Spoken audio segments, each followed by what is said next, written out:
Hi, everyone. Welcome back to Practice Partners Podcast with Amy. And Zach. All things A to Z to healthcare business. We are here to talk about it all, so let's get started.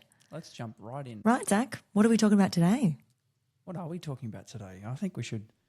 Somebody is really disorganised today, I'll just have to say. Hey, I've got my notepad. I've got my Usually plants, he picks on my me mic. for being disorganised.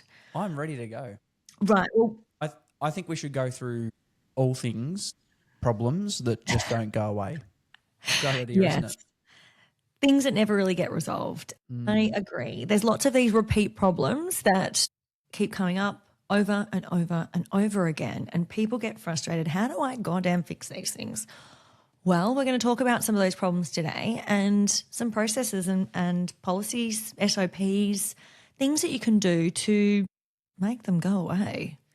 I think it's more, Amy, about identifying these problems when they come up. And I think you and I get very frustrated together when we're like, oh my God, we've been talking about this for months and we're still dealing with these issues. I know that year 26 was the year of getting rid of these problems and starting on a clean slate. I know we had that conversation early in the year, but for people that are out there that don't perhaps have the awareness or they're not involved enough in their day-to-day practice operations to actually look at a problem and go, we've actually been here for a while now, call it out, and what can they do to actually make a difference in the fact of let's cancel this problem from now on and start fresh with new expectations moving forward.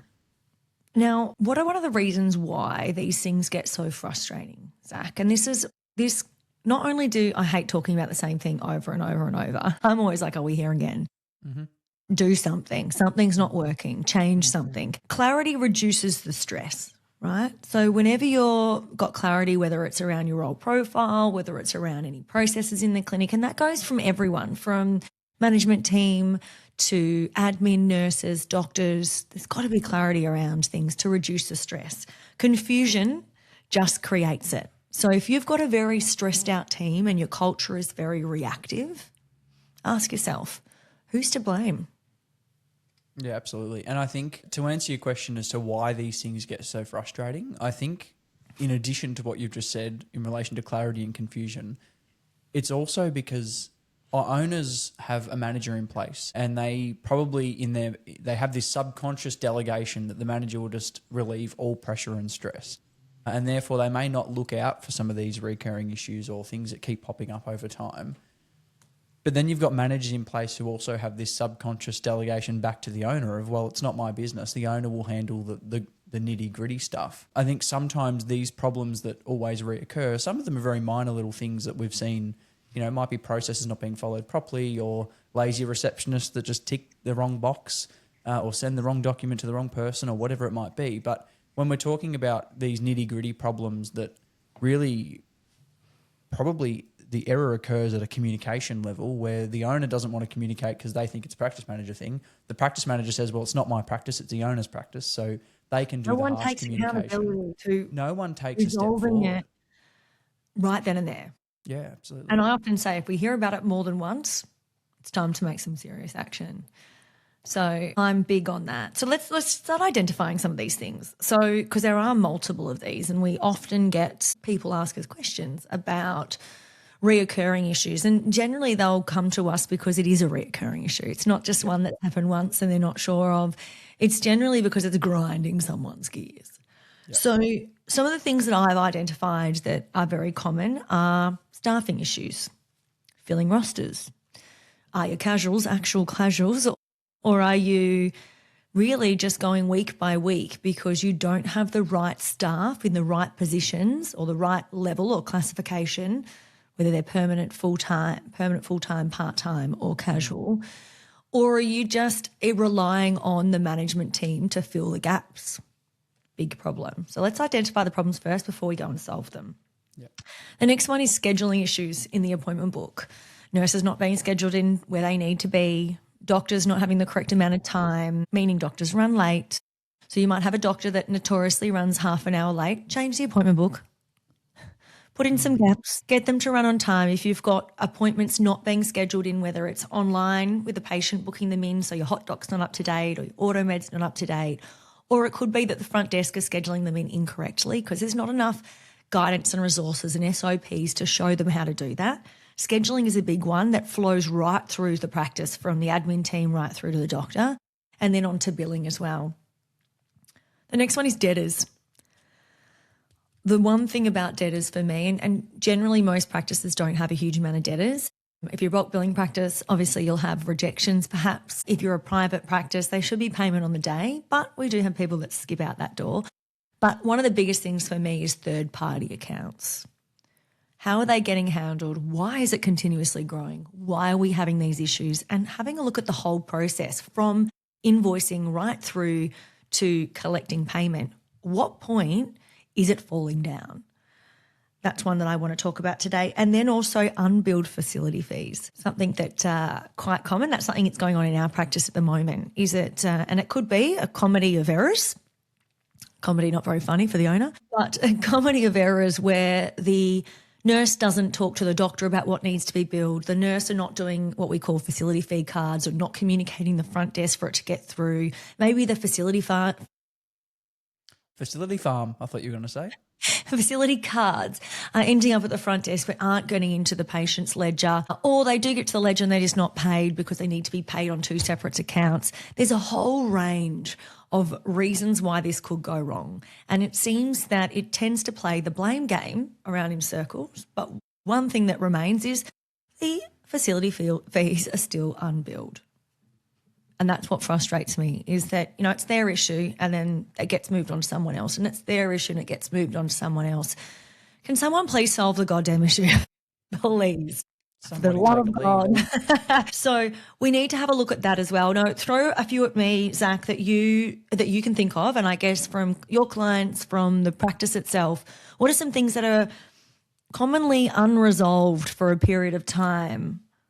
Yeah, I think the other thing you can look at is complaints that get left and not responded to because nobody wants to take a lead on them. Concerns that arise between doctors. Ethical dilemmas. Yeah, complaints and ethical dilemmas even. Yeah, incidents, all those sort of things that, you know, if there's not a clear resolution, people often will put them on the back burner, which is a dangerous spot for these things to sit. Both organisationally and, you know, medico-legally, they should not be backburned. But when we're talking, you know, even day-to-day operations, when doctors raise concerns or complaints or feedback, not responding to those things, staff members voicing their concerns, not responding to those things, for me, a lot of it is more, I mean, I guess your side is a lot about service delivery. Mine's probably more so about the internal organisational stuff that you see that just doesn't get handled. Doctors saying my printer doesn't work. I mean, get in there and fix it. Little things that might pop up that might seem so trivial. Oh, I don't have a stamp, or I don't have business cards, or I don't have this, or I don't have that. Like, come on, we've got a doctor without a blood pressure monitor. Who's going to resolve that? Can we figure that out? You know, let's get in there and please figure it out. Resolve these things. It's a 10-second job. If you need to, I'll go to the pharmacy and buy one. You know, it's those little things for me that become really big bottlenecks down the track. Now, we're going to talk about systems and how systems that aren't put in place correctly can lead to the fall down a lot of those areas. And this is why the repeat problems exist.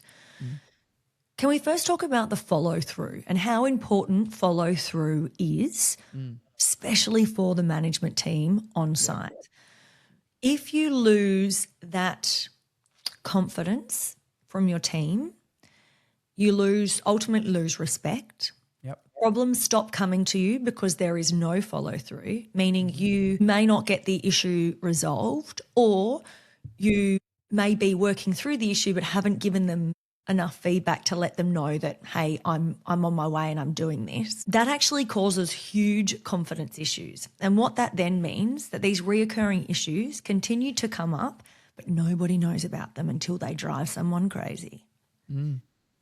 Yeah, well, they lead to a lack of trust, I think, is the main part here. Is if the front desk and the nursing team don't trust, even the GPs on a whole other level, but if the front desk and nursing team don't trust the practice manager, don't trust that there's going to be a solution put in place, they might not trust that when they go with a concern, that concern will be dealt with. You'll find that everyone just goes, okay, I'll just keep it to myself, you know. And whilst that's inappropriate and you would encourage all staff not to do that, that's ultimately what happens, is they then become siloed and they keep it to themselves because they've got no faith that things will be resolved. I'm not a Yeah. very faithful person, but I do like to have faith in the people I work with and in the teams and the structures and the SOPs that we work with. And I think that that's a big piece of any practice's puzzle, is making sure that everybody understands their role and everybody understands these communication pathways, but also they have faith in each other to do what they need to do on a daily basis.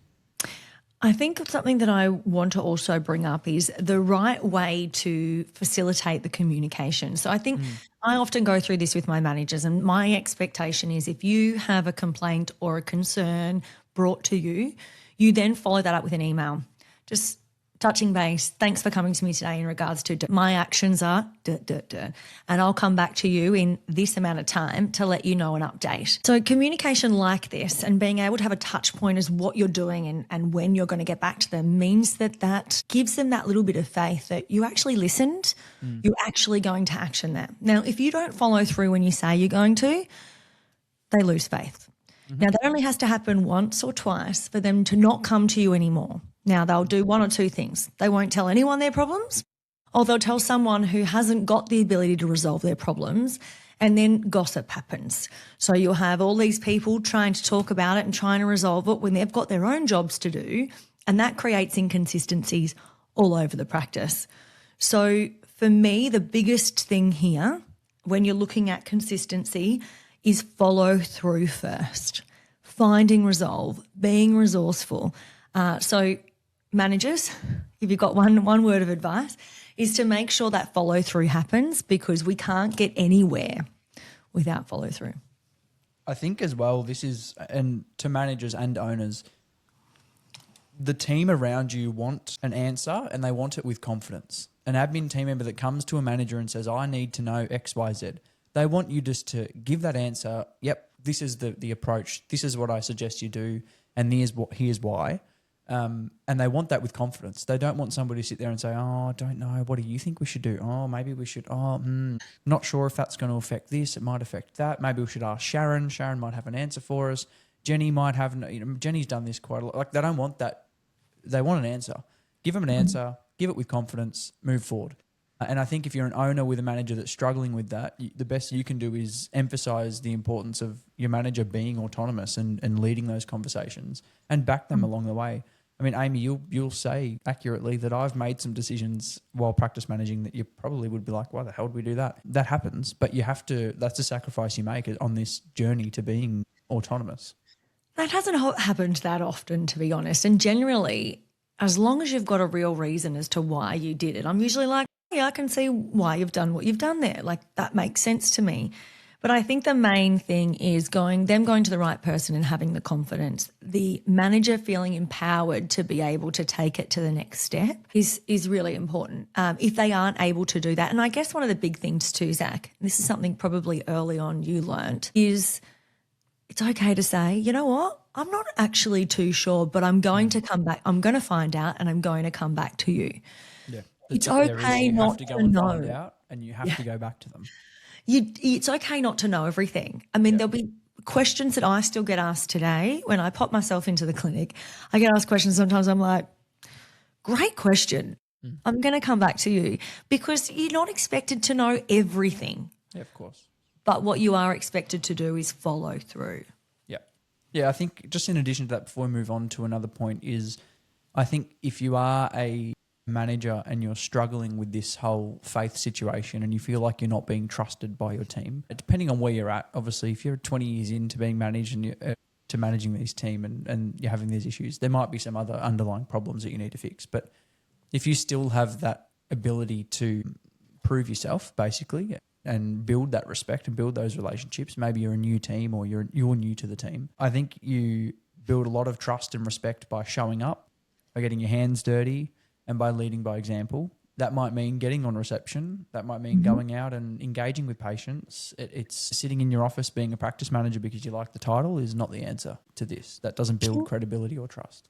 Can you just share, do you remember, and I reckon you will remember, the time that I said, you know, we're struggling with the nurses understanding how to pull a patient in to discuss a health assessment, a care plan, a home medicine review. They're finding it difficult to find opportunities within the day when they have gaps in their appointment book, and being able to have the confidence to go and speak to patients, bring them in and start working with them before the doctor might be ready. And I said, Zach, it's time for you to get in there and show them how it's done. And I think you spent 3 days in there.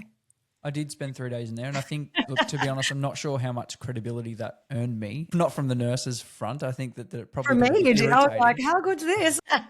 But in saying that, I mean, nobody wants somebody to go in and tell them how to do their job. But at the same time, it was something that we needed to do, and we identified that there was a problem in being able to self-identify those issues or those situations where a patient was eligible for something. And just getting in there and having those conversations and getting your hands dirty proved that actually we can do this. And if Zach can do it, a nurse can do it too. That was what they learnt from that. So yeah, it's definitely. And then the time that I got put on reception, and I was probably like, "Oh God, you're going to pay me? You're going to start paying me a receptionist wage?" He thought he was getting his emotion. I was like, no, I just need you to learn, put yourself in their shoes. I just thought it was silly. He wanted me to sit on reception all day. But now I'd absolutely advocate for it. For someone that doesn't know how a reception desk runs, how can you expect to manage a team of people you don't know what they do every day? So, That's right. yeah, get out there and get your hands dirty. I think as a manager, it's the best thing you can do. We've gone through this recently with a new practice manager, and you can tell the difference in trust and respect from the team once they can see this person actually does stand on their own 2 feet and has credibility in the space and understands what I do on a daily basis, understands my pain points. I think those things, they pay off well more than any employee dinner that you can go and any bonding session that you can do. These things, getting your hands dirty and getting involved is definitely has the best return on investment. So going back to why are these problems repeating themselves and how can we resolve this issue of repeating or never really resolving the issue at all? So the first one we mentioned was staffing. And when we need a casual staff member, there's no casual staff members to find. When we need someone to close or someone called in sick, there's no one to be found, and it leads back onto the practice manager or the leadership team in some aspects. Talk to me, Zach, about a resolve for this, and how would you first go about looking for that resolve? I think this is it's probably one that's faced by many, to be honest, is you recruit these casual staff members and maybe for the first 6 months you've got a really great team running and you're really feeling you're reaping the benefit of having a supportive team. You might go through training processes, you've got your permanent staff, you've got your casual staff, everyone's really bonding and moulding well as a team. I think that's a really great space to be in. We all know it doesn't last forever. And I think eventually you get to a stage where either the flame starts to go out or people start to go, actually, I can go do something else with my time. It depends on who you've recruited, obviously. Love my Saturday nights, love my Monday morning sleep-ins. And I think, look, for us and for most people in the industry, you tend that your casual staff in medical are generally at uni or they've got other jobs that are their priority and you're definitely, the second feast. It's nothing important to them. It's hard to find a casual staff member, and I won't say that it's impossible because we actually have had some amazing casual staff members, but it is definitely a challenge across clinics to find casual staff that truly are casual staff.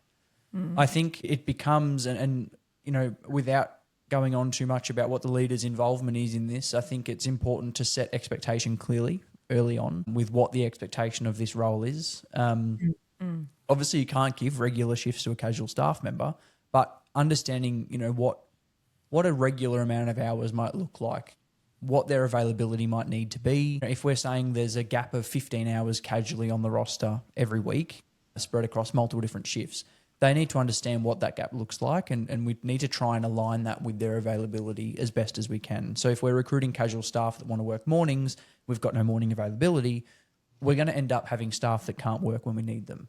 You're creating a recipe for disaster. So I think if it's a problem that keeps arising, I think firstly, you need to look at what you're recruiting and why you're recruiting these people. What is their availability and does it align with the gaps on your roster? If you don't know what gaps are on the roster, that's your first problem. Secondly, and second to that is understanding how to reignite a team that perhaps their flame has gone out. Yep.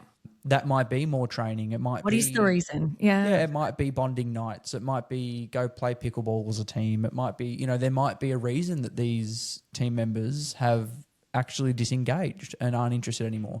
I will say it's isolating sometimes. You know, for us in particular, casual shifts for us sometimes are evening shifts or weekend shifts. They're not part of a team. They're not always doing 9 to 5 with 4 or 5 other receptionists there. So sometimes these staff can become disengaged if they're treated differently to a permanent cohort of team members. And that shouldn't be the case, but unfortunately that's what happens with humans. We tend to have a bit of a pack mentality, and if you're the outsider of a team that's not there Monday to Friday, 9 till 5, you almost, you know, paint yourself a different colour and stand out like a sore thumb.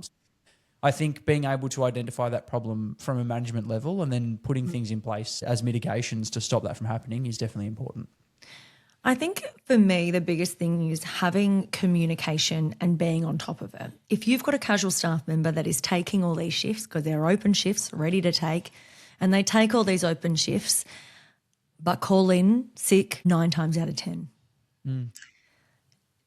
bite it early, because they're going to continue to take the shifts and they're going to continue to call in sick, and they're going to continue to try and swap things around and make things work for them. Is it working for you in your practice? That's something to have a conversation with them about. Yep. If they are, as you said, you know, the fire's gone out, whatever it might be, you can talk to them about that. If it's the fact that they're using casual shifts as a, maybe I'll come in, maybe I'm not, I'll just hold it for myself if I feel like it, that does nothing for your business. So are they a good fit? You need to make that decision pretty quickly, because you need to start to hire for someone who is. And I absolutely hate it when my managers have to do a close shift or have to jump in at last minute, because they already do above and beyond in the practice. But if they're continually having to do that, and I often say to my managers, this one's on you. You've let this happen for too long. If you're burning out because you're doing multiple shifts because you can't get the staff to, you've acted too late. This person's already called in sick 6 times out of 8. That's on you now. Absolutely. So I think it's important to jump on it early, to actually put processes in place. So if this is never really resolved, you really need to do an uphaul of all your system when it comes to hiring, understanding, rostering. It could be that you actually put casuals into the shifts and then you have a level of open shifts, or they've got the ability to swap, so that there's none, that someone who doesn't have a great track record of showing up for the shift isn't the one who takes all these shifts. Yeah. I think in particular, and what we've just discussed really is a principle that can be applied to most of these situations we've risen today, Amy, is things that are becoming a problem that you're noticing are an issue regularly. That might be on a weekly basis. It might be trivial things on a daily basis that come up. I mean, we've in the past had reception team members that prefer to stand at the door and complain about things rather than provide a solution. And I think my response was, we need to have this conversation. And if that leads to a termination of a staff member because they don't align with the company's values, well, that's what's the outcome. You know, it's not nice. It's not a nice conversation to have, and nobody wants to be put in that position. But at the same time, how long do you run your business in the wrong direction because one person doesn't align? I think that's a good question to ask yourself, particularly if it's not your business. I don't know about you, but I would prefer a casual staff member to leave the practice than a practice manager who's burnt out covering for that casual. Yeah, for sure. Yeah. So I think that principle that we've just spoken through, Amy, just to summarise, every situation, every matter that we can rise that of a reoccurring problem, in response to reoccurring situations and concerns that come up, it's all about leading by example from a management level, communicating very clearly and being transparent with your expectations, stomping things out quicker. If you're realising a problem and you notice that after 2 or 3 days this same thing's not going away, sit down and have a conversation about it. If it's a staff member that's misaligning, if it's processes not being followed, jump on them straight away, like spot fires. You know, if you are a firefighter in a field and there are spot fires being lit around you, you're not going to stand there and wait for them to grow to big fires and then put them out. It's truly a good analogy, because these fires will only grow, and that's basically what happens in practice, is these things just grow and then they become a bushfire. And then bushfire is very hard to put out regardless of how many fire trucks you throw at it. So I think for us it's about actually putting out spot fires while they remain spot fires. Don't let them grow, and make sure that you are in line yourself. If you feel like this may be on me, you know, I've been in the position before, Amy, I'm not sure about yourself, but where things keep coming up and you're like, oh my God, am I the problem? Like, maybe I'm just irritable. Maybe I'm tired. Maybe I need a holiday. Maybe I need to go away. Like you have that ability to reflect Self-reflection's internally powerful quick. though. Absolutely. But I think sometimes it can be wrong.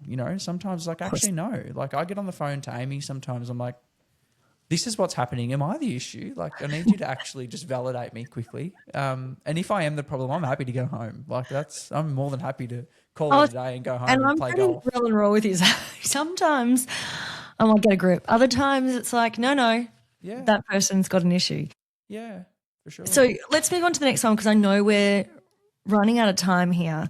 So the scheduling issues, I really want to jump on some of these because they're super important.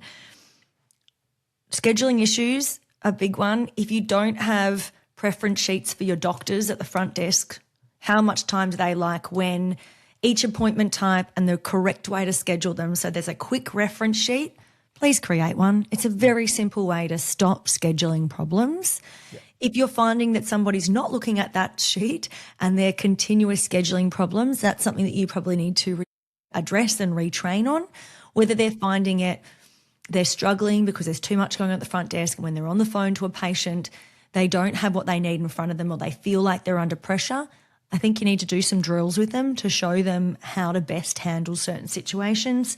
So scheduling issues are an easy one to solve if you have the right process in place and the right cards there. So get each of your doctors, you should have each of their preferences on how much time they need for certain appointments, what they do, what they don't do. Same with the nurses, if your nurses have anything they do and don't do. And then each appointment type for the practice as a default, what they should be scheduling. Debtors, when it comes to third-party account holders, I am a big one that it should be 30 days only.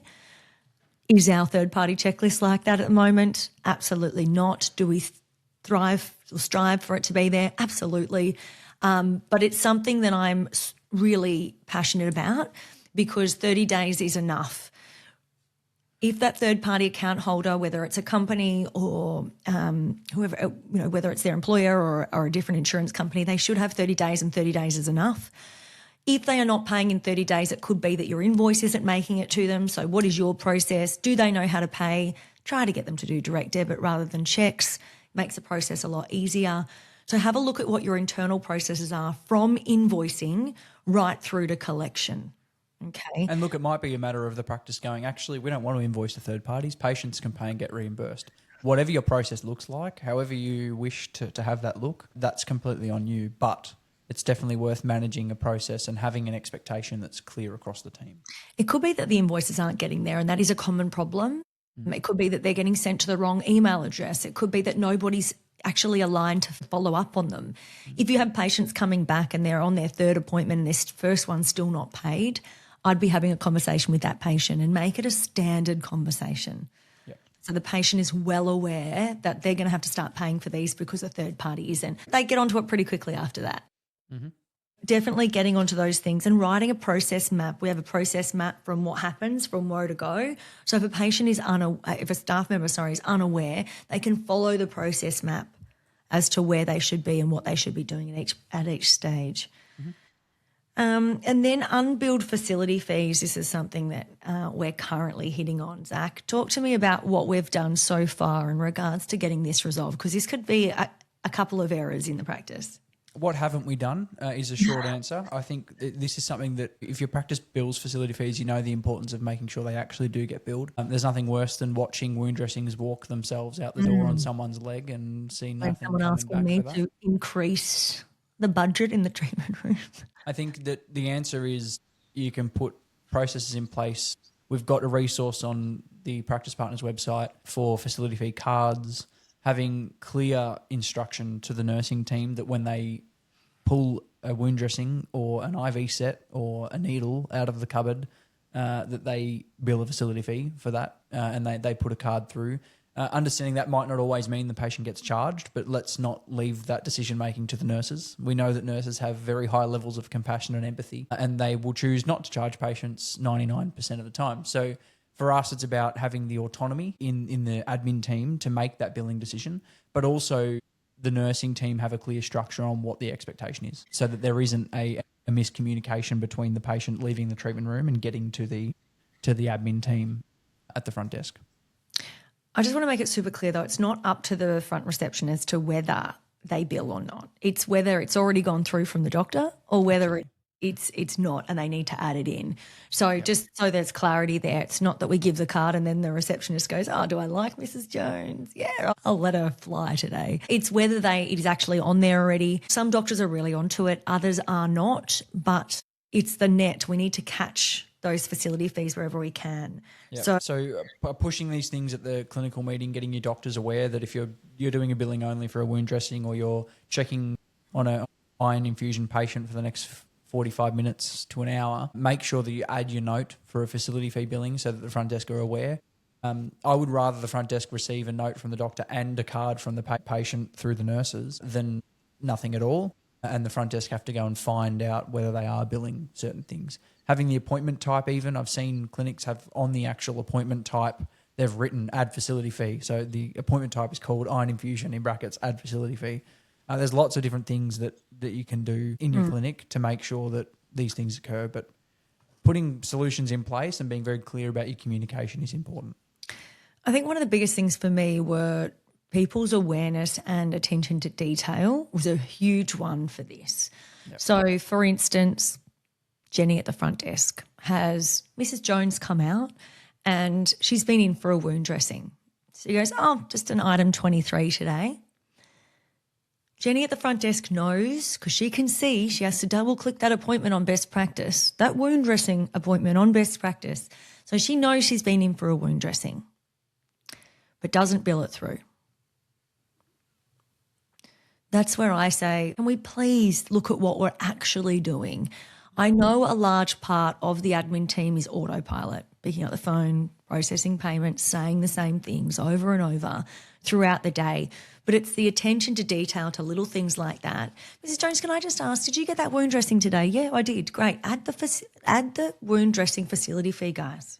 Like that's something that for me, a lot of this is to do with just attention to detail and explaining the why. Why are we charging these things? Why are we doing what we're doing? And that's a big one for the nurses. As you said, there's that compassion and empathy there, which we love about our nurses. They don't have that business cap most of the time, which then says, look, whilst I'd love to give everything away for free, when you ask me to increase your budget, the next time you ask, the answer is going to be no, because there's no budget to increase. So if clinics could bill an item number to Medicare for wound dressings and for iron infusions and facility fees in particular, we would.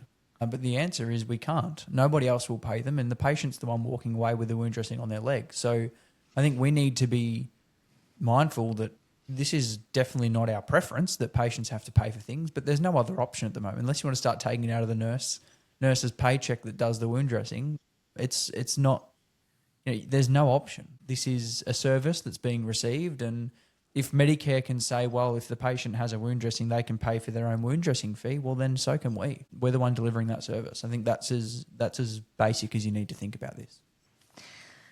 Now, the last one let's talk about is the complaints and ethical dilemmas, Zach, things that just never really get resolved. And whether that be a complaint that we've received from email, a bad review on Google, whether that might just be a complaint internally. What happens if you don't resolve these? Yeah, I think these are definitely a pain point of mine. I know they are of yours too, Amy. I think it's very important for complaints, ethical dilemmas, any patient concern really, whichever way it's been delivered to you. If you have a patient that's concerned or questioning the business and the way the business operates, that should be dealt with as a priority. And I think that we have been very good at this in the past. We've also been very bad at this in the past and need to reflect on how that works. And having managers that will park a complaint for later and then later never comes, or it might come in 2.5 weeks when that complaint resurfaces itself is far from ideal. I would always suggest people to jump onto them straight away. When I get a complaint, if it's 9 o'clock at night and I get a complaint, I'm online investigating why the complaints come through. I'm looking at clinical notes. I'm looking at contact notes from the admin team. I'm checking who had contact with the patient throughout this time. So by tomorrow morning, I have full answers. Always in the sense of reviews, complaints, feedback, ethical dilemmas, incidents, contacting the patient or the people involved and letting them know that you have received the complaint, acknowledging the receipt of of what you have in front of you is important, so that they're not thinking that we're doing nothing about it or that this isn't a priority for us. But the investigation component too, like taking those things to a clinical team, having those conversations about why these incidents may have occurred. If it's an ethical dilemma, how did we get here? Is it a process failure? Is it somebody just not following the advice that we've provided? Is it an oversight? You know, where did we go wrong is an important question to ask yourself, and to document these things. Just go by memory. Memory doesn't always do its thing. I think we need to document our answers, document our solutions, and be very clear and open as a team so that we all have the same understanding of where we're headed. We've been known to organise a meeting with everyone involved in an incident or a complaint so that we can have a conversation as a team, see where we went wrong. The admin team member involved understands the bigger picture. The clinical team members involved understand why we are where we are and how we can avoid this position next time. And as a management team, it gives us clarity to then respond to the patient with full context. And often, I mean, I find that, you know, probably 90% of complaints that I've ever dealt with, the patients end up happy that you've resolved what we needed to. We've done it in a way, that is compassionate. We've done it in a way that is also solutions driven for next time. They know, then they have good confidence this won't happen again. And that's because you voice and you are transparent about where we've come from and where we're going and what needs to change as a result of this complaint. So I think my key takeaways of that, Amy, before I hand back to you, are having clear transparency, acknowledging complaints, being open with your communication, and also documenting your conversations, your solutions and your outcomes are really important components of dealing with complaints and incidents. And I think when you are looking at it, I know a lot of people think, well, the way to follow up on something like this is just to shoot the complaint out to whoever the complaint was with or involved with, and let them either handle it, stew on it, whatever it is. It's important to reflect on it. It's not just hey, we've got a complaint about you. That's not good. Let's reflect on, is it a training issue? 9 times out of 10 it is. Or is it a discipline issue? Is this something that continues to happen? Is it to do with bad behaviour? Is it to do with, they were quite rude to that patient, or yes, that whatever they've done there is incorrect and it's not the first time. When you are looking at a training, it's about the next step that you take and that you communicate that next step. So as Zach was saying, is talking to the patient about what we're doing, and then better than also training the staff, bringing it up and going, okay, we had a complaint about this. This is what we've learned. This is what we can do better. Yep. I always say to the staff, complaints are not something that should be looked at as a kind of beat up. They're not disciplinary. They're not, no. For me, it's like, okay, thanks for your feedback on the practice. I don't take it to heart, but we often go, okay, what could we have done better there? Yeah, that's right. We probably could have. Is it the fact that the front desk staff member by 8 o'clock at night, she's overworked because she's been there for a very long shift. She's grumpy. She hasn't had a break. So she's snapping at patients, right? Perhaps that is. Maybe that's an attitude problem, but we also need to have a look at, are we actually caring for our staff, and do we have enough there so that they can actually go and have a break, go and have a cup of tea, have some afternoon tea, whatever it might be, to keep them through to the end of shift. We don't like to look at it that, that staff member just needs an attitude check. It might be, what can we do? And we are very good at this over a period of time. It's very good at now going, okay, what can we do first? That also shows the staff members and the doctors involved and the patients that it's also we're taking responsibility and accountability for what has gone wrong there. And that's really important and tends to turn these things around. And I think the patients appreciate it. When that's communicated back to a patient after a complaint, a review, an ethical dilemma, an incident, when you're communicating what you're doing as a team to change the outcome of this and how we will avoid this from happening again, that is something that's got a lot of respect from a patient. They understand that we're taking this seriously and that this won't happen again. And often in most complaints, that is the concern of the patient. I just want to make sure this doesn't occur again. They don't want refunds. They don't want changes. They don't want us to send them an apology letter. They want to see that this won't happen to someone else down the track. Yep, absolutely. Okay, so that we've gone through quite a bit there, and I guess if we were to wrap it all up today, Zach, why problems keep repeating themselves and are left unresolved is generally to do with processes within the clinic, right? So going back to clarity around processes, how things are done, the way we reflect on things reduces stress of staff members and ourselves, and confusion creates it. So if you've got systems that are not clear, if you've got inconsistent messaging throughout the practice, then of course there's going to be confusion. Yep. So and these things won't get handled unless that foundational problem is fixed. Yep. So setting up the foundations of the clinic is important. And we say this quite often too to new startups, is that if you're starting your practice and you're starting with really good foundations, meaning really clear SOPs, clear expectations, clear role profiles for everyone that's in the practice, then you're going to build on a very strong foundation. If the foundations aren't strong and you build a practice on top of unclear foundations, the house one day will fall down. Yep, absolutely. And put out your spot fires. And put out your spot fires. So thanks, guys, for joining us today. That was a pretty in-depth conversation in regards to why problems keep repeating themselves. I hope you've all learnt a little bit. What was your key takeaway, Zach? I think my key takeaway of all this is something that we've learnt very recently, which is jumping to things quick. Don't leave things for days. I think it's something that, when you go through the last couple of months, you can see that when you jump on things quickly, it makes things so much easier. It's probably harder in the moment, but easier in the long run. And I think that's something that we need to, to instill into business moving forward, is getting to things sooner. Whilst feels like a bit of a challenge in the moment, it is definitely short-term pain for long-term gain. I agree. Okay, guys, we'll see you next time. Thanks for joining us. And if there's any other questions that you have, because they've been great flowing through, info@practicepartners.com.au. See you then.